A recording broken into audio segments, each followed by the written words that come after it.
बच्चों, how are you? Good morning, good evening, good afternoon. भाई जब भी आप हमारा वीडियो देखें, आपको पता ही है, तब मेरा नमस्कार स्वीकार कर ले, ठीक है? तो आज हम लोग बहुत ही मजेदार काम करने वाले हैं। वो मजेदारी किसमें होगी? अर्हेनियस इक्वेशन के एप्लीकेशन को हमें लेना है, ठीक है? कि अर्हेनियस इक्वेशन के एप्लीकेशंस क्या है।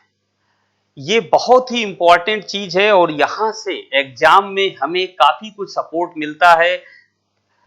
मेन पॉइंट पर अगर हम आए तो ये कह सकते हैं कि खास करके कॉम्पिटिटिव जो एग्जाम्स होते हैं उनमें हमें बहुत एप्लीकेशन इसके मिलते हैं। बहुत ही इंपॉर्टेंट क्वेश्चन जोन है ये, तो यहां पर आपको फोकस होना जरूरी है। तो आइए भाई शुरू करते हैं एप्लीकेशन ऑफ अर्हेनियस इक्वेशन। तो माई सेल्फ इज के Shukla and it is your evergreen सदाबहार खूबसूरत यूट्यूब चैनल केमिस्ट्री विद के शुक्ला। ओके, शुरू करें। तो भाई आइए, क्या लेना है हमें? एप्लीकेशन ऑफ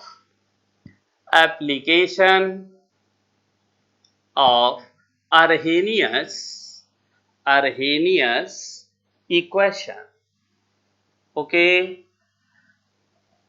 तो कुछ मिस्ट्री नहीं लग रही तुम लोगों को कि एप्लीकेशन में हम करने क्या वाले हैं भाई? हैं? कुछ सोच पाए? न्यूमेरिकल प्रॉब्लम्स करेंगे। अब वीडियो मोबाइल ऑफ करके, लैपटॉप बंद करके, बेड पर फेंक करके भग मत जाना, समझ रहे हो ना? बहुत इंपॉर्टेंट एप्लीकेशन है, बने रहिए मेरे साथ, आनंद लीजिए, तभी केमिकल काइनेटिक्स का कॉन्फिडेंस बिल्डअप होगा। ओके, वरना फिर क्या होगा बता दूं? फिरते नहीं फिराक तेरी फिराक में, फिरते हैं फिराक उनकी फिराक में जो है तेरी फिराक में। ठीक है, तो आइए शुरू करते हैं और फर्स्ट क्वेश्चन लेते हैं भाई। फर्स्ट क्वेश्चन क्या है? देखिए, पहला क्वेश्चन ये है, एक टू ऑर्डर कहा गया, टू फर्स्ट ऑर्डर रिएक्शन है। टू फर्स्ट ऑर्डर रिएक्शंस यहां पर दी गई हैं। कितने पर? एट 25 डिग्री सेल्सियस पर प्रोसीड होती है। ठीक है, at proceed at same rate. ठीक है भाई, सेम रेट। और यहां पर कहा गया है कि rate of reaction for first, यानी फर्स्ट रिएक्शन के लिए रेट दी गई है 2 और रेट फॉर सेकेंड रिएक्शन, यहां पर रेट ऑफ सेकेंड रिएक्शन। ठीक है, सेकेंड रिएक्शन, और इसको भी ऐसे कर लो भाई, rate of first reaction, rate of second reaction. ये दिया गया है 3 आपको, और कहा गया है कि फाइंड, देखिए क्या फाइंड करना है? Find the ratio of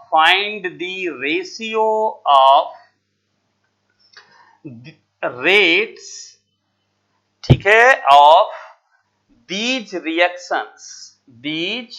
two reactions. ये आपको फाइंड करना है। कितने पर? At 75 degree Celsius. समझ गए? तो देखिए भाई, क्वेश्चन क्या कहता है, एक बार कंफर्म हो लेते हैं। टू फर्स्ट ऑर्डर रिएक्शन है एट 25 डिग्री सेल्सियस, ये प्रोसीड करती है। समझ पा रहे हैं ना?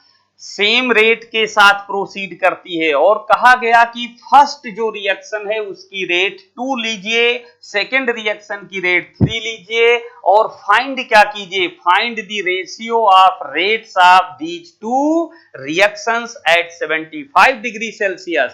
तो याद कीजिए भाई, फ्लैशबैक में चलते हैं, और आपको हमने क्या बताया था? Temperature coefficient. और टेम्परेचर कोफिशिएंट के लिए हमने आपसे क्या कहा था? याद करो कि अगर हमें वहां डेफिनेशन देखी जाए तो हमने कहा था कि पर 10 degree rise in temperature rate of reaction nearly increase करती है कितने से? By 2 and rarely increases by 3 times. Okay, तो भाई यहां पर अगर हम देख लें तो कैसे लिख सकते हैं? ध्यान से देखो कि फ्रॉम टेम्परेचर रेंज ले लेते हैं, सॉल्व करते हैं इसको।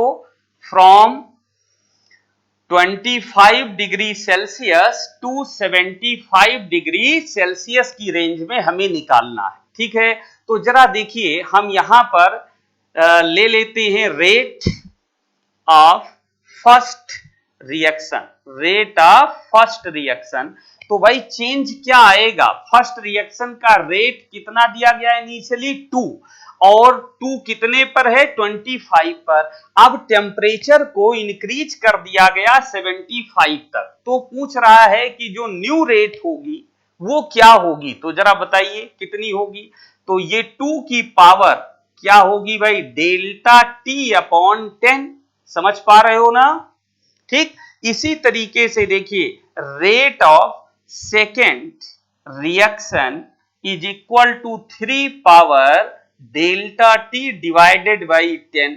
अब अगर इसको हम यहां पर सिंप्लीफाई कर ले तो 2 की पावर देखो 75 माइनस 25 कितना हो गया भाई 50, तो ये हो गया 50 बाई 10, समझ पा रहे हैं ना।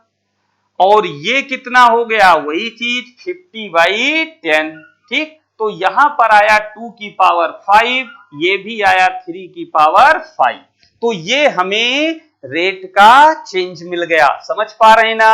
यानी इनिशियल रेट 2 और 3 थी 25 पर, जब टेम्परेचर हमने 75 कर दिया तो अब न्यू रेट कितनी हो गई, इनिशियल का पावर 5, इनिशियल का पावर 5, क्लियर।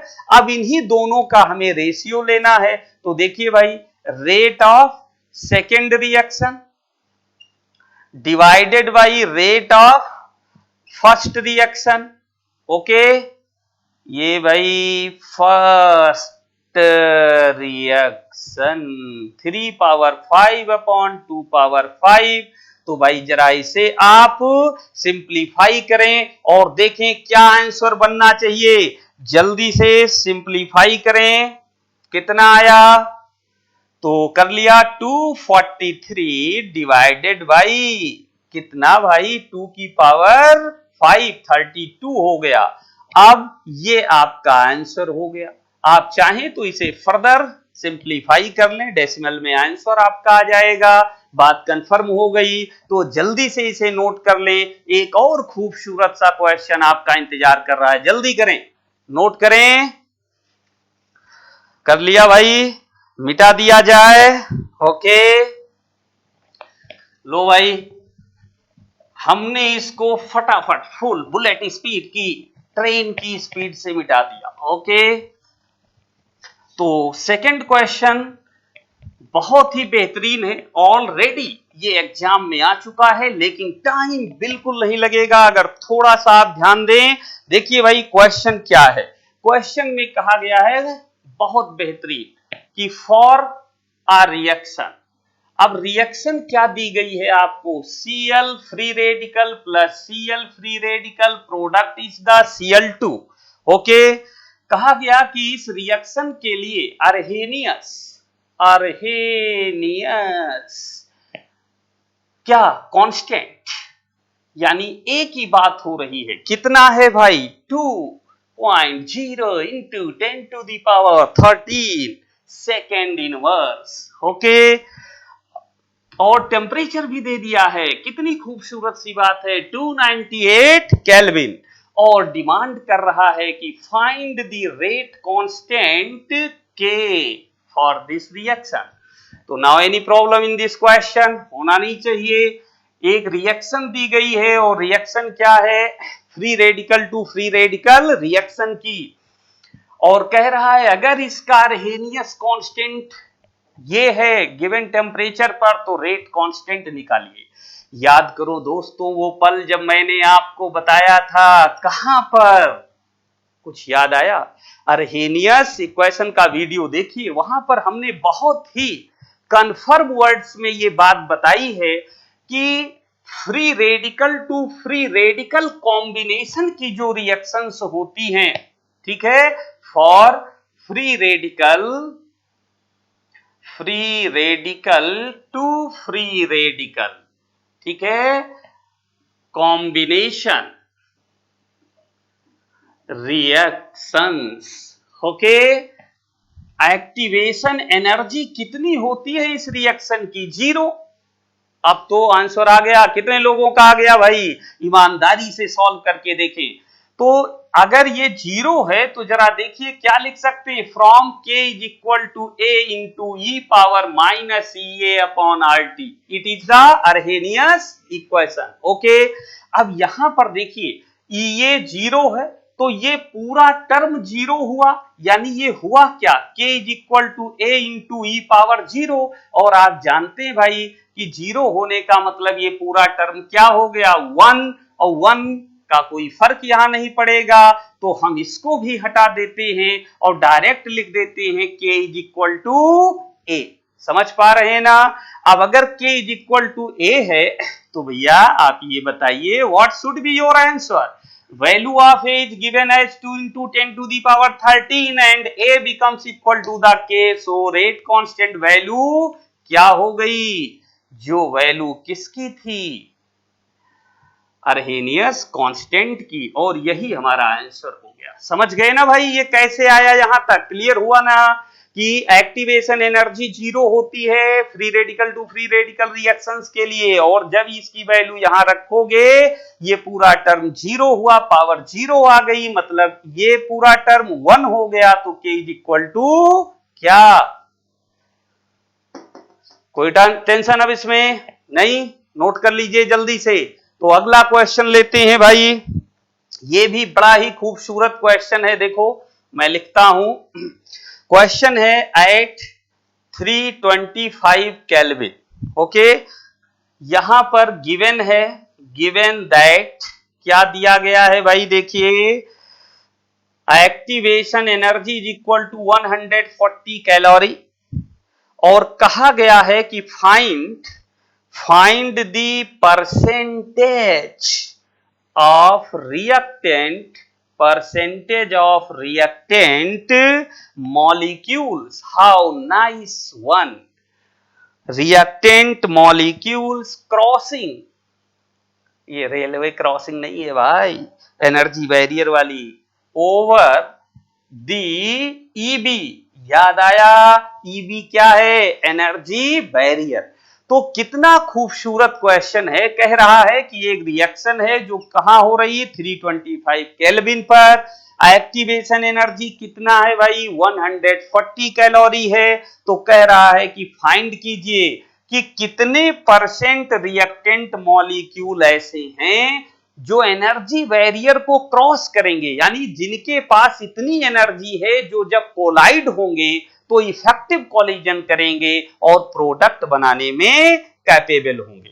तो कैसे सॉल्व करेंगे भाई, आपको बता चुके हैं हम कि जो ऐसे फैक्टर होते हैं, मतलब एनर्जी बैरियर को जो क्रॉस करने वाले मॉलिक्यूल्स होते हैं, यानी इफेक्टिव मॉलिक्यूल हैं, मॉलिक्यूल्स विद एनएफ एनर्जी हैं, ऐसे मॉलिक्यूल्स को हम किससे डिनोट करते हैं, बोल्ट्जमैन फैक्टर से। तो यहां पर हम क्या लिख दें भाई, बोल्ट्जमैन फैक्टर F, ये परसेंटेज निकालना है, समझ गए। बोल्ट्जमैन फैक्टर किसको डिनोट करता है, ठीक है, कोलिजन थ्योरी और अर्हेनियस इक्वेशन का कंसेप्ट वीडियो आप देख लें, सारी बात समझ में आ जाएंगी, ठीक है। Is equal to K by A, ये भी परसेंटेज के टर्म में है, ठीक है, is equal to e power minus E A upon R T होता है, आर टी नहीं भाई, R T. Okay, Aarti Bhavna यही सब नाम सुनाई पड़ रहा है, e power minus E A upon R T. Okay, अब वैल्यू रख देते हैं भाई, तो सॉल्व कर लिया जाए, ठीक है। तो देखिए क्या बनेगा रिजल्ट, परसेंटेज मॉलिक्यूल्स जो क्रॉस करेंगे यानी इफेक्टिव मॉलिक्यूल्स बोल्ट्जमैन फैक्टर से निकालेंगे, तो E की पावर ये हो गया 140, आपको ऑलरेडी गिवन है एक्टिवेशन एनर्जी। अब देखिए ये कैलोरी में है तो R की वैल्यू भी कैलोरी में रखेंगे, ऑलमोस्ट कितनी, 2 इंटू टेम्परेचर कितना है, 325 केल्विन। अब इसको हम सिंप्लीफाई कर लें, समझ रहे हैं ना, जल्दी से करो, ऊपर वाला नोट हो गया, ये मिटा दिया जाए, मिटा दें भाई। तो देखिए यहां पर अगर हम इसे फर्दर सिंप्लीफाई करते हैं तो रिजल्ट हमें क्या मिलने वाला है, ठीक है। देखिए भाई, रिजल्ट हमें यहां पर मिल रहा है percentage F is equal to E की पावर -0.21, ठीक है। ये डायरेक्ट हम लिख दे रहे हैं भाई, आप कैलकुलेट कर लेंगे 21538। और जब यहां पर हम इसे फर्दर सिंप्लीफाई करते हैं तो ये रिजल्ट हमें कितना मिलता है, ये ध्यान रखो परसेंटेज में है तो यहां इनटू कर लेंगे भाई, टोटल का 100, यहां भी टोटल का 100, समझ रहे हैं ना। ये जगह कम है, इसको हम थोड़ा दोबारा लिख देते हैं, -EA/RT इंटू ये 100 है, ठीक है। और यहां पर इंटू 100 करना होगा तो ये वैल्यू तुम्हारी हो गई ई पावर -0.21538 आता है, पॉइंट कितना भाई 8062, और ये हुआ इंटू 100 तो ये हो गया 80.62%। ओके, ये आपका आंसर हो गया। कंफर्म हुए, कितना बेहतरीन क्वेश्चन है। अगर आपको फॉर्मूलास याद हैं तो तुरंत आप उसमें वैल्यू पुट करें और सॉल्व हो जाएगा। तो आइए भाई अगला क्वेश्चन देखते हैं, बहुत ही खूबसूरत सा क्वेश्चन है। देखिए क्वेश्चन नंबर 4 हम लोग लेते हैं। कहा गया है कि फॉर अ रिएक्शन, एक रिएक्शन दी गई है और इक्वेशन लिख दिया है कि K is equal to A Arrhenius constant into E power 2700 यानी 27,000 है, K dash by T। Clear हो रही है बात भाई, ठीक है। If R is equal to 2 calorie, Kelvin inverse, mole inverse, तो इन्होंने कहा है कि कैलकुलेट, क्या कैलकुलेट करना है बेटा, the value of energy of activation, ठीक है। एक रिएक्शन है जिसके लिए अर्हेनियस इक्वेशन का एक मॉडिफाइड फॉर्म आपको गिवन है और कहा गया आर की value 2 calorie Kelvin inverse mole inverse हो तो एक्टिवेशन एनर्जी फाइंड कीजिए। तो देखिए भाई यहां पर आपको कुछ नहीं करना है, कहते हैं ना कि जरा सा बुद्धि का प्रयोग कीजिए तुरंत आंसर यूं निकल कर आता है। कैसे, आप मेन इक्वेशन तो आपको पता ही होगी ना, जो बेसिक इक्वेशन है वो है k is equal to e power -EA/RT। अब इस इक्वेशन को इस इक्वेशन से कंपेयर कर दीजिए भाई, बस इतना सा काम करना है, कंपेयर कर दे। कंपेयर करके आप क्या लिख सकते हो यहां पर भाई, ये टर्म देखिए, यानी यहां पर क्या है -EA/RT और ये, तो हम ये कह सकते हैं ना कि ऑन कंपेयरिंग, ठीक है, ऑन कंपेयरिंग, समझ पा रहे हैं ना, EA अपॉन क्या है भाई RT is equal to 27,000 K dash upon T। अब आप जरा ये सोचिए what is K dash here, K dash is actually Boltzmann constant. ये क्या है बेटा, बोल्ट्जमैन कांस्टेंट है और इसकी वैल्यू क्या होती है, K dash is equal to होता है R अपॉन Na, ठीक है। ये Na सोडियम वाला नहीं है, R क्या है यूनिवर्सल गैस कांस्टेंट और Na क्या है एवोगाड्रोस नंबर। ओके, तो जरा देखिए T से T मर गया, ओके, तो यहां पर EA upon R is equal to कितना हुआ 27,000। अब जरा देखो K डैश की जगह हम क्या रख सकते हैं इन टू में, R डिवाइडेड बाई Na। बात कंफर्म हो गई, तो जरा इसको लेफ्ट से राइट फेंक देते हैं तो EA is equal to 27,000 into R square upon Na Avogadro's number हो गई। बात समझ में आ गई भाई, इसे मिटा दिया जाए, नीचे नोट कर लिया होगा, भगवान तुम्हारा भला करें, जल्दी से नोट कर लिया करो भाई, ठीक है। तो देखो यहां पर वैल्यू रख दी जाए तो क्या बनेगा, EA is equal to 27,000 into R की वैल्यू 2 गिवन है, 2 की पावर 2 हो गई यानी 4 आ जाएगा। और एवोगाड्रोस नंबर क्या होती है भाई, कितने लोगों को पता है, 6.022 इंटू 10 टू दी पावर 23। तो अब अगर हम सॉल्व कर ले तो यहां से हमें क्या मिल जाएगा, एक्टिवेशन एनर्जी की वैल्यू। तो अब ये खूबसूरत काम तो आप कर ही लेंगे ना भाई, ठीक है। तो कैलकुलेट करके देखिए कितना आ रहा है आंसर, जल्दी बताएं भाई कितना आया, किसी ने सॉल्व किया तो भाई देखिए 18 into 10 to the power 20 calorie, ये आपका आंसर हो गया, ठीक है। तो जल्दी से नोट कर लें इसे, फिर अगला क्वेश्चन लिया जाए भाई, जल्दी करें। हो गया, अगला लें, ठीक है। तो देखिए भाई क्वेश्चन नंबर 5 क्या दिया गया है, कहा गया, ये बड़ा ही खूबसूरत लाजवाब सा क्वेश्चन है, आ चुका है ऑलरेडी, ठीक है, नीट में आ चुका है। For two first order reaction, two first order reaction, दो फर्स्ट ऑर्डर की रिएक्शन दी गई है भाई। अब ये रिएक्शन क्या है, A टू B है और इसके लिए इन्होंने रेट कांस्टेंट दे दिया है 10 to the power 15 into E की power -2 into 10 to the power 3 divided by T, समझ गए। और ऐसे इन्होंने दे दिया है C से क्या बन रहा है भाई, D, और यहां पर दे दिया है 10 to the power 14 into E की power -10 to the power 3 by T।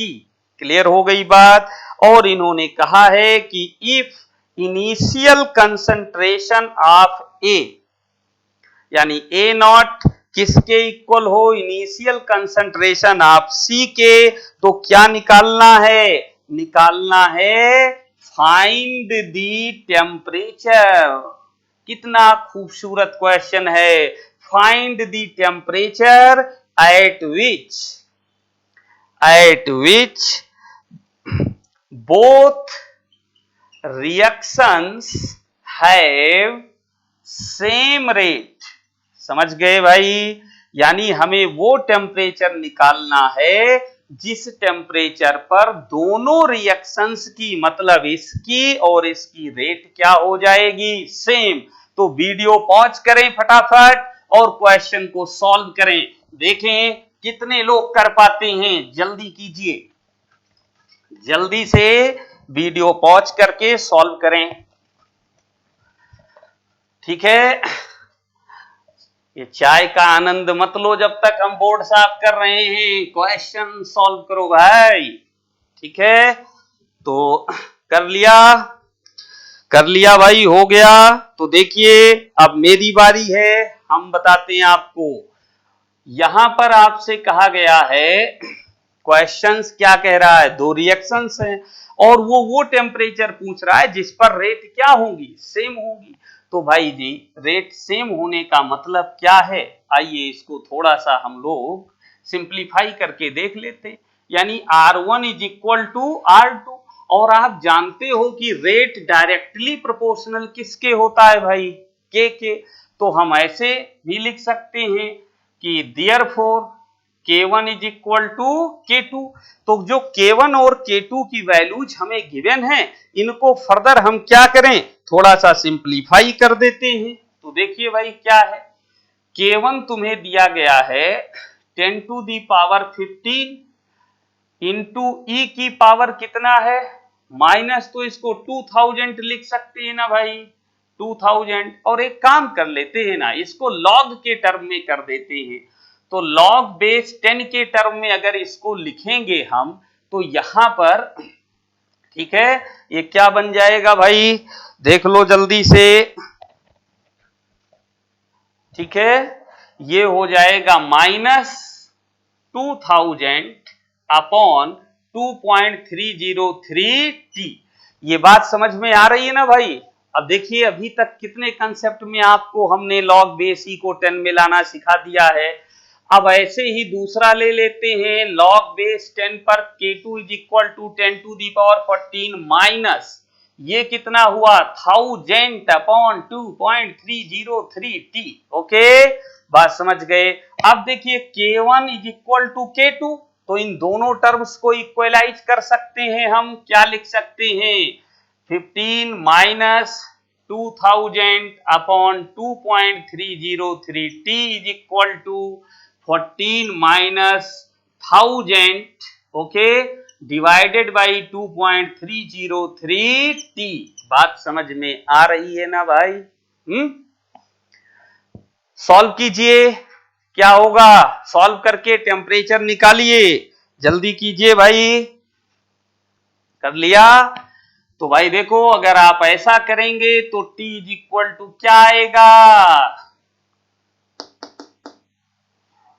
1 और ये हुआ 2000 डिवाइडेड बाई 2.303। अब इसको जरा सॉल्व कीजिए और बताइए कितना आया बेटा, कितना आ गया भाई 4। Very good. अरे 2 4 जा 8 ही तो होता है भाई, 4 2 4 ऑलमोस्ट। ठीक है, आप एग्जैक्ट कर लेना केल्विन। ये हो गया हमारा आंसर। यानी अगर हमें 424 केल्विन का टेम्परेचर दे दिया जाए तो इस टेम्परेचर पर इन दोनों रिएक्शंस की प्रोसीडिंग रेट क्या होगी, सेम हो जाएगी। बात समझ गए? कोई डाउट इसमें? नोट हो गया? अगला क्वेश्चन ले भाई, क्वेश्चन नंबर 6, जल्दी से नोट कर लें। क्वेश्चन नंबर 6 आपका इंतजार कर रहा है। ठीक है, बहुत ही खूबसूरत सा क्वेश्चन है। क्या दिया गया है भाई, देखिए ए से प्रोडक्ट बन रहा है, ए टू प्रोडक्ट। ठीक है, और कहा गया कि एक ग्राफ प्लॉट किया गया है। ठीक है, ग्राफ इज प्लॉटेड बिटवीन, ठीक है, देखिए किसके बीच में प्लॉट किया गया है, लॉग टी हाफ, यानी हाफ लाइफ है, लॉग के टर्म में है, अगेंस्ट लॉग ए, यानी रिमेनिंग कंसंट्रेशन ऑफ ए। आगे कहा गया कि leads to an angle of 315 degree, find order of reaction. कितना खूबसूरत क्वेश्चन है, जितनी तारीफ की जाए उतनी कम है। लाजवाब, शानदार, जबरदस्त, बहुत ही बढ़िया क्वेश्चन है भाई। तो जल्दी से सॉल्व करें, वीडियो पॉज करें और सॉल्व करें। क्या आंसर आना चाहिए, जल्दी कीजिए। तो देखिए भाई, आपको हम बता चुके हैं, आप करें जरा सा, हम मिसाइल का बारूद खत्म हो गया, इसे फिर से लोड कर दें, अदरवाइज अटैक कैसे किया जाएगा। ओके, तो कर लिया भाई। तो देखिए आपको पढ़ाते समय, ठीक है, आंसर देखते हैं इसका, बता चुके हैं। देखिए जब nth ऑर्डर की रिएक्शन पढ़ा रहे थे कि टी हाफ क्या होता है, डायरेक्टली प्रोपोर्शनल किसके हैं, रे यार डायरेक्टली का इनवर्सली प्रोपोर्शनल होता है ना, 1 upon initial concentration A not power n minus 1। तो अब इसको हम ऐसे भी तो लिख सकते हैं ना यार, देखो क्या कि t 1/2 directly proportional, initial concentration, power क्या हो गई 1 माइनस n, पहले क्या थी जब ये डिनोमिनेटर में था n माइनस 1। अब इसको ऐसे लिख दें t, अब प्रोपोर्शनलिटी का साइन हटाओगे तो क्या मिलेगा, एक कांस्टेंट मिलेगा। तो इस कांस्टेंट को हम यहां पर क्या लिख दे रहे हैं भाई, k, और ये हो गया a not power 1 minus n। Clear? अब जरा देखो इसको y एक्सिस पर ले लें, कहा गया है log t half against log a। ये बात समझ पा रहे हो ना भाई, बोलो कोई दिक्कत किसी तरीके की? तो जल्दी से ट्राई करके देखिए कि बात समझ में आई कि नहीं आई। जल्दी करो भाई। ठीक है, अब यहां पर बेटा वो ए दिया है तो ये हम नॉट हटा देते हैं और कंसंट्रेशन ही रखते हैं। ठीक है ना, ऐसे, तो जिससे कंफ्यूजन ना हो। अब इसको हमने कहां पर ले लिया भाई, बोलो जल्दी से बताइए। बहुत आसान है, इसलिए टाइम दे रहा हूं कि आप सॉल्व कर सकें। ठीक है, अगर आप ऐसा नहीं करेंगे तो दिक्कत आएगी। ठीक है, देखते हैं कितने लोग दिमाग लगाते हैं। लगा लिया, चलिए मेरी बारी आ गई, मैं बताता हूं। अब इसका पहले लॉग ले लीजिए, both side of the equation. तो इसे हम क्या लिख सकते हैं भाई, लॉग। अब यहां पर ऐसे t1/2 is equal to log के। अब ये हुआ, अब देखो बेटा, प्लस लॉग दिस। अब ये तो पता है लॉग m पावर n को क्या लिखते हैं, n log m।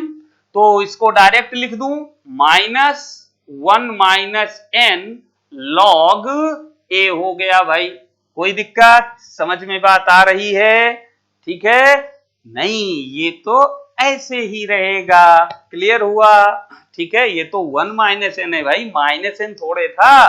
तो जरा आप देखिए, क्लियर हो गया।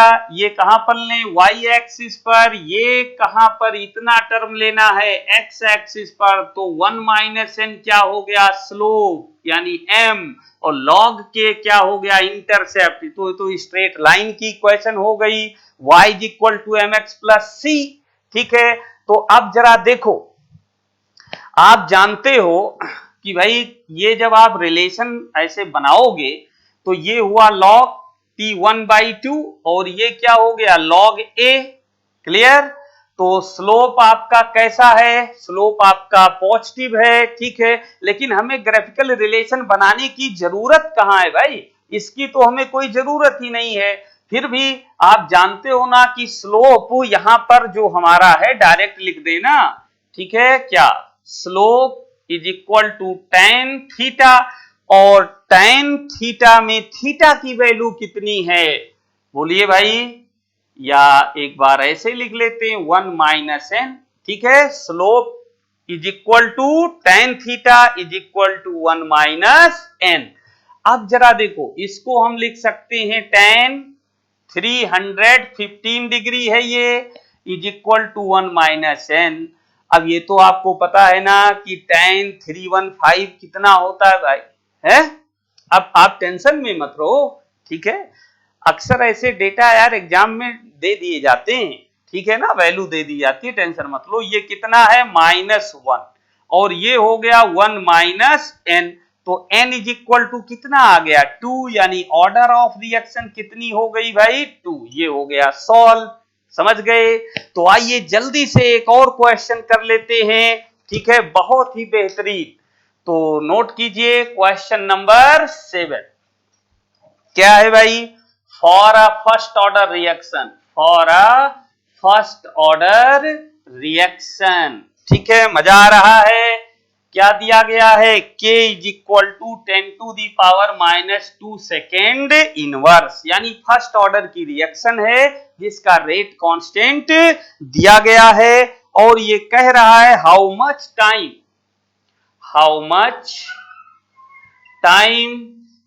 will it